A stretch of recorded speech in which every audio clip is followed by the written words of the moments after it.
ক্বালা লিওয়ালিদিহি, আরেক দল লোক, বাবা মা খুবই ভালো, দিনদার, নামাজ রোজা পড়ছে, কিন্তু গুড প্যারেন্টিং করেন নাই।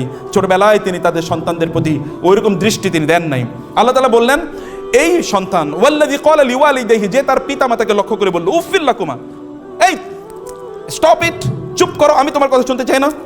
কান বন্ধ করে রাখে, যখন আপনি কথা বলেন তখন ঘর থেকে দৌড়ে বের হয়ে যায়। আমি তোমাকে সহ্য করতে পারি না মা। তুমি কি এই পেশাল ছাড়া আর কোনো পেশাল তোমার কাছে নাই? খালি ধর্ম, খালি ধর্ম, খালি নামাজ, খালি কোরআন, খালি ইসলাম, আর কি তোমার কাছে কোনো কিছু নাই? আপনাকে খুবই ডিস্টার্বিং এলিমেন্ট হিসেবে সে মনে করে, আপনার কথাই শুনতে চায় না, আপনার সামনে আসতে চায় না।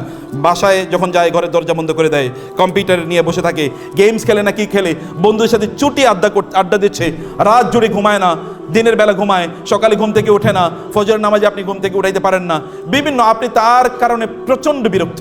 আপনি যখনই তার কাছে কথা বলতে চান, দিনের কথা বলতে চান, উফিল লাকুমা, চুপ, এরকম কথা বলেন, আমি তোমার কোনো কথা শুনতে চাই না, আমার এগুলো ভালো লাগে না। আমার কি স্বাধীনতা বলতে কোনো কিছু নাই?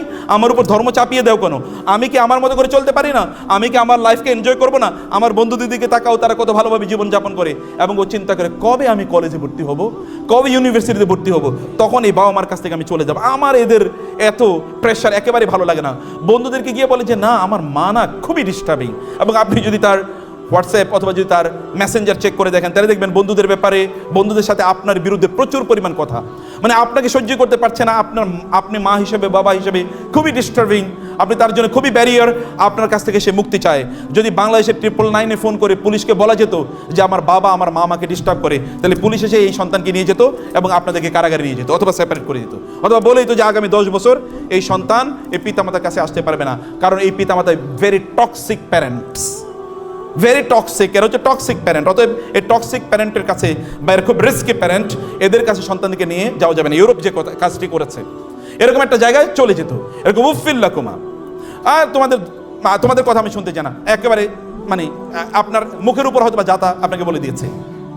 এবং এই সন্তানকে যখন আপনি বলেন ওহুমা ইয়াস্তাগীসানিল্লাহ ওয়াইলাকা আমিন, আপনি কিন্তু নামাজ পড়ছেন, একেবারে কান্না করতে করতে চোখ ভিজিয়ে দিয়েছেন, আপনি মসজিদে যান, হুজুরের একটু ডাকেন, অমুকের কাছে, আমার কাছে এসে বলেন, মাহফুজ ভাইয়ের কাছে এসে বলেন যে স্যার বাচ্চাটাকে তো কোনোভাবে মানুষ করতে পারলাম না, একটু কিছু একটা বলেন না।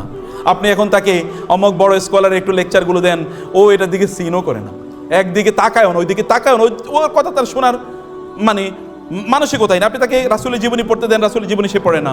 আপনি তাকে গল্পের বই দেন, এটা সে পড়ে। আপনি তাকে কোরআন তেলাওয়াত করতে বলে, সে কোরআন তেলাওয়াত করে না, তার অন্যদিকে প্রচণ্ড মনোযোগ। আপনি রাত দিন কাঁদছেন, চোখ ভাসিয়ে ফেলতেছেন, কিন্তু কোনো কাজই হচ্ছে না।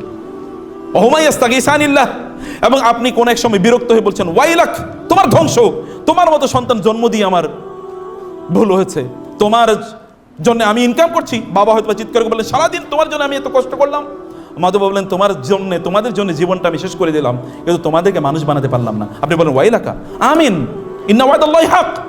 আপনার সন্তান বলছে আতাইদানি আন উখরাজ ওয়া ক্বাদ খালাতিল কুরুন মিন ক্বাবলি, মা তুমি কি বলছো, বাবা তুমি কি বলছো, আমাকে আবার আমি মারা যাওয়ার পর আবার পুনর্জীবিত হব? কত মানুষ মারা গেছে, কাউকেই তো আমি জীবিত হতে দেখি নাই।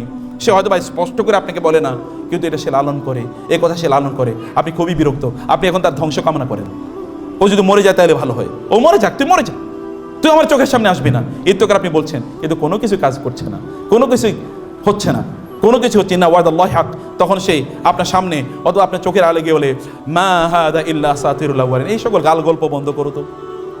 এখন আমরা বিজ্ঞানের যুগে বসবাস করি, এখন আমরা সায়েন্সের যুগে বসবাস করি, এখন আমরা এরকম যুগে বসবাস করি, super highway of technology and science ইত্যাদি আমরা বসবাস করি।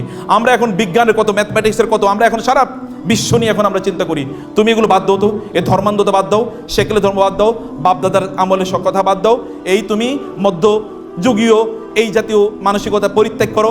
মা একটু মডার্ন হও তো একটু মডার্ন হও, বাবা একটু মডার্ন হও তো একটু মডার্ন হও, এখন সেগুলো বলে থাকে। আপনি কোনোভাবে তাকে আর শোনাতে পারছেন না। Why do you know? It was because of bad parenting. কারণ যখন আপনার প্যারেন্টিং করার কথা ছিল তখন আপনি করেন নাই, তখন আপনি কি করেছেন? তখন আপনি আসলে অন্য কাজ করেছেন, তখন আপনি দৌড়েছেন, মায়েরা দৌড়েছেন ভিন্ন জায়গায়, বাবারা দৌড়েছেন ভিন্ন জায়গায়, মনে করেছেন যে ওইটাই তো মূল কাজ, সেটা করেছেন। কিন্তু আপনার সন্তানদের প্রতি আপনি যখন একেবারেই তাদের প্রতি ভ্রুক্ষেপ করেন নাই, তখন এমন একটি অবস্থা দাঁড়িয়েছে।